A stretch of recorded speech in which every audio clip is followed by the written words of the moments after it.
Good evening there, everybody. What is happening? Hopefully, y'all are having a wonderful day today. So, when it comes down to it, I thought, of course, that I would review this sort of video and talk about this subject that I found to be most particularly interesting. And sorry that I have not released a video in a little over a week, but I was doing editing on certain top 10 lists that I do plan to eventually release, hopefully, very soon. It's just that editing takes a very, very long time and it can be very tedious in terms of to work with it.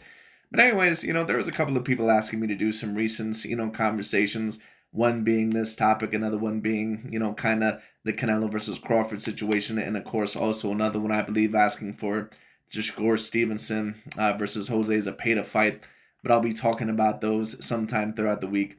But anyways, I wanted to first start off with this topic because of course Timothy Bradley, he's been making big waves now for the past few years, especially as an ESPN or a boxing analyst, but it's very clear that Timothy Bradley, that he also is trying to make it possibly with the boxing podcast or trying to make it as this quote unquote hot take truth teller. And one of the most recent quote unquote hot takes that he has had, that of course has a lot of people looking at him sideways, is that he believes that Teofimo Lopez, who of course right now is a current champion at 140 pounds, that he can potentially move up to 147, fight that of a Duran Boots Ennis, who is the clear best 147 pounder in the world right now, and potentially beat him. And Timothy Bradley stated that not only does he believe that Teofimo Lopez has a chance to beat Duran Boots Ennis, but that he has a great chance. And I thought that we would talk about it because what I personally state is this: I don't completely disagree with that of a Timothy Bradley. And I know that a lot of people may look at me like I'm crazy for stating that. I'm not going to claim that I would favor Teofimo Lopez in a fight against Duran Boots Ennis. I would probably give him anywhere from a 20 to 30% chance at most.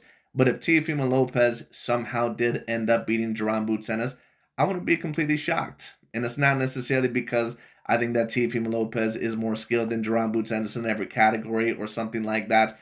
They're both tremendous fighters, but both of them do have certain things to be a little bit left to be desired in terms of their all-around skill set, including that of a Duran Boots Ennis. And what we know about Duran Boots Ennis is that even though he is a terrific fighter, at certain times he can put himself in wrong positions in order to get hit, and sometimes he gets hit a little bit too often. And Teofimo Lopez is the type of style that I could see giving Duran Boots Ennis a little bit of problems. I don't think that I would once again favor him to beat Duran Boots Ennis, but if he somehow ended up pulling off a decision victory, I wouldn't be shocked. But anyways, let's see what Timothy Bradley has to state because, of course, he's been, having some hot takes now, especially for the past several months, in order to kind of grow his brand, not only as an analyst, but of course, someone that may be able to have a podcast, I believe, a little bit later on down the line. But anyways, let's get into it. Let's see what Timothy Bradley has to say. What's good? Tim Desert Storm Bradley. Y'all know, every time y'all see me, I'm on the damn green field. You already know. Kids getting it in. Whether it's soccer, football, whatever it is, that's where we at. But anyways, I'm chiming in. Because I'm here to be the bearer of bad news. The bearer of bad news. So I'm hearing about this whole... Timothy Bradley has been stating it now for the past several months that he's been the bearer of bad news. He did the same thing with the Canelo Alvarez versus Terrence Bud Crawford thing, and you can tell that Timothy Bradley, that he doesn't truly 100% believe in everything that he's stating, but he's now starting to realize the quote-unquote art of hot taking or the art of controversy. And that's why you have so many not only boxing analysts or boxing channels, but certain people within that of the media, like on ESPN, like Nick Wright, who got very popular off of the hot take that LeBron James was greater than Michael Jordan, which of course he's not, but it is what it is. And I'll be doing a video on LeBron James very soon eventually as well, who in my view is an all-time great level player, but probably the most overrated top 10 NBA player of all time.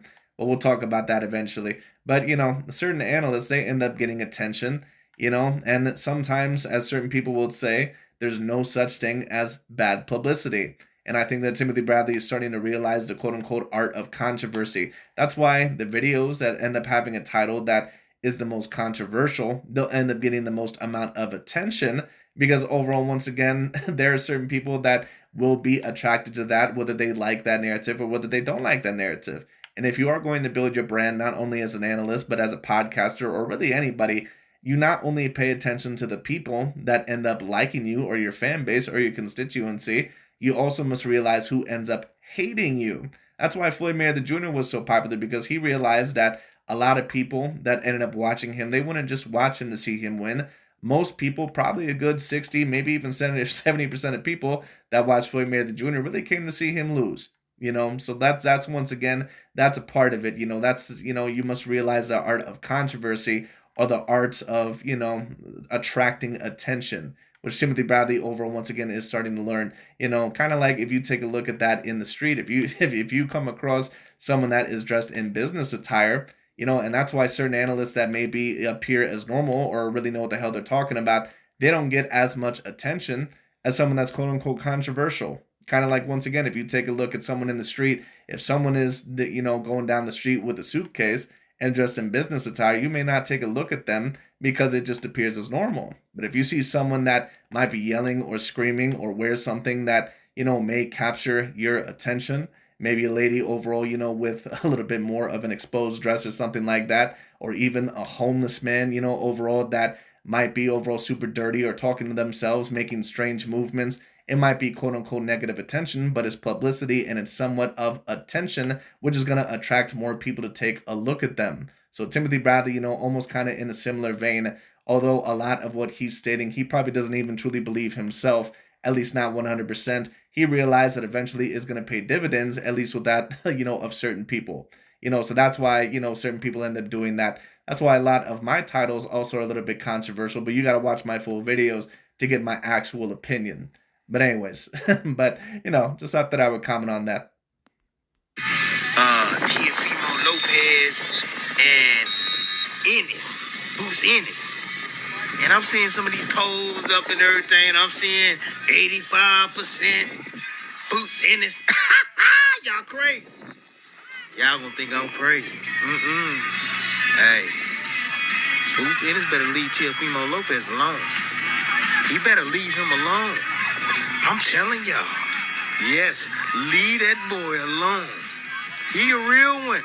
I know what all that racist rant and stuff like that. Hey, that's just one thing. When I'm talking about boxing, that's what I'm talking about. Timothy Bradley, if you take a look at the title here, it says "Don't Do It, Eddie Hearns." And of course, Eddie Hearn, of course, is not Eddie Hearns, but he's Eddie Hearn.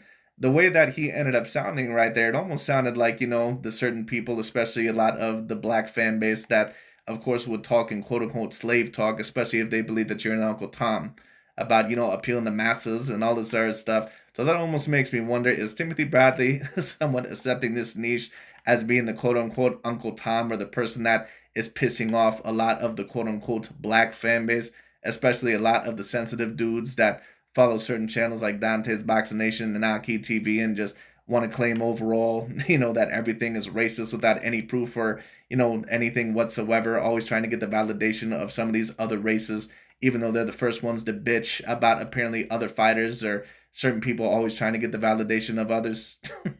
Anyway. And I'm here to tell y'all, he got what it takes to beat Boots Ennis. Man, the two most athletic fighters in the game. Damn, if they was to go head to head. I'm not really quite sure if they're the two most athletic fighters in the game, but they're two of the more athletic fighters in the game. If you were to talk about the two most athletic fighters in the game, I'm not really quite sure who I would label as the two most athletic fighters in the game. Maybe Gervonta Tank Davis and Naoya Inoue. Probably those two guys, debatably. But, Inoue would have to be up there. Usyk, Crawford, but he's starting to decline. Canelo was he was a pretty tremendous athlete at one point in time as well. Although probably not quite as talented maybe as an Inoue or something like that athletically, but skill-wise, he could pretty much compete with anybody. But the best athletes in the world right now for boxing, I mean, Teofimo would be up there, Jerome Boots Ennis as well, but I'm not quite sure if they would be the two best athletes in the game. But anyways, to what Timothy Bradley is saying, just to kind of talk about that once again, I would not favor Teofimo Lopez in that fight. But there are certain things that Jerome Boots Ennis, he has certain faults in this game that Teofimo, with his type of style, he might be able to take advantage of. Now, we have seen Jerome Boots Ennis in the fight with, Karen, whatever the hell that one Ukrainian fighter's name was. He had a very tough time against him. That one Ukrainian fighter, although very talented, not really someone that's ever going to be an A-grade level fighter. Someone that is very good, but I don't think that he's ever someone that is ever going to be one of the top 10 pound for pound fighters or top 20 pound for pound fighters or anything. He ended up giving Jaron Boots Ennis hell in both fights. He ended up moving around quite a lot. It's just that, in my view, that he was a little bit too stiff, didn't have quite as much athleticism as what he needed to, not quite enough power, and just a little bit too stiff and not moving his head off the center line enough. But he did end up giving Jaron Boots Ennis quite a bit of trouble. And even Jaron Boots Ennis, in his most recent, very dominant outing, he did show a lot of faults, Yeah, and the biggest fault that Jaron Boots Ennis has is that there's just certain times to where he has both hands down and certain positioning, especially with his feet, he does not get out of range in time, or he's not in the correct range, and he will eventually, in my personal view, he will get hurt or knocked down one of these days by especially a very good, significant fighter. It could be Teofimo Lopez, it could be Virgil Ortiz. Also, speaking about Virgil Ortiz, of course, Jaron Boots Ennis, or a lot of his fans were debating that Virgil Ortiz was avoiding him for a while, which maybe he was. I don't know enough of the situation. But what I do know is that recently Virgil Ortiz and his team offered Jaron Boots Ennis a fight at 154, and he turned it down. So any of the Jaron Boots Ennis fans, of course, saying that, Virgil Ortiz avoided him for the longest. Well, most recently, Jaron Boots Ennis had the opportunity, and he turned it down. So right now, you cannot blame Virgil Ortiz, at least not in complete, absolution. But anyway. Wee. Yeah, Boots got all the attributes. He got the height, he got the long arms. But you know who got the better timing? That's Teofimo Lopez. You know who's athletic? And I personally agree with Timothy Bradley on that. I think that Teofimo Lopez, in terms of timing, that he's one of the better fighters, at least when he's at his best. Now, of course, we definitely have seen him struggle against certain fighters, especially that are very quick of foot and like to be on the back foot and are very good boxers, such as Jermaine Ortiz or Sandro Martin, and George Kambosos, of course, also fought him. But Teofimo Lopez, one thing I'll state about him is this. When he has shown that he has been very highly focused and really focused on the objective and the agenda at hand, or on the objective or the mission, I should say, not really the, agenda. But whenever he's focused on that, he's always shown that he can be a very dominant fighter, whether it be against Vasily Lomachenko, who of course was probably smaller by about a weight class or two, but still, Lomachenko was in very high regard at the time and looked at as number one pound for pound on a lot of lists, including my own. Teofimo was able to win that fight probably about a good 8 rounds to 4, 7 rounds to 5 in my view. Then, of course, he was able to beat Josh Taylor. And, of course, most recently, he was able to beat Honor Barbosa. Whenever Teofimo's back has been pressed up against the wall in a big fight coming into it, if he took that fight seriously, he always did show up. And I would be very particularly interested to see how Jaron Boots Ennis would handle Teofimo Lopez's speed, combined with his power and also his very good boxing ability. It'd be very interesting. Now, that being stated, Jaron Boots Ennis also has very good boxing ability. And Teofimo Lopez, it's not like he's completely unhittable. But if you're actually asking me about the fighter who is more hittable between the two, I actually do believe that it's Jaron Boots Ennis. And I think that if you're asking me who I believe is the more defensively responsible of the two, I think that Teofimo Lopez is the more defensively responsible of the two. Not by, levels, but still the more defensively responsible person. Someone that can get out of range a little bit better, at least when he's focused, when he knows how to use his feet. And on top of that, it'd be very interesting to see if Teofimo Lopez, if maybe he could be the answer in terms of actually defeating that of a Jaron Boots Ennis. It'd be very interesting. I'm not sure if, once again, he would be the guy to defeat Jaron Boots Ennis. I would not favor him.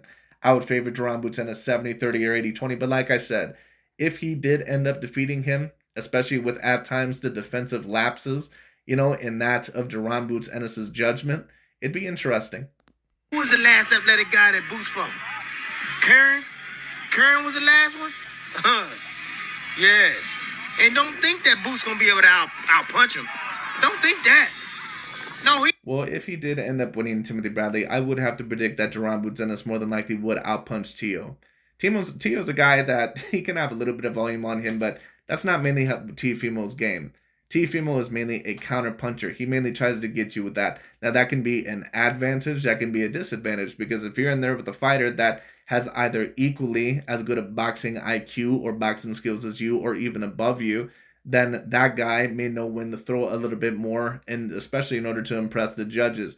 But if you also do it at the right time, and on top of that, you're on your P's and Q's, it means that you can be a little bit less viable to get hit throughout the fight.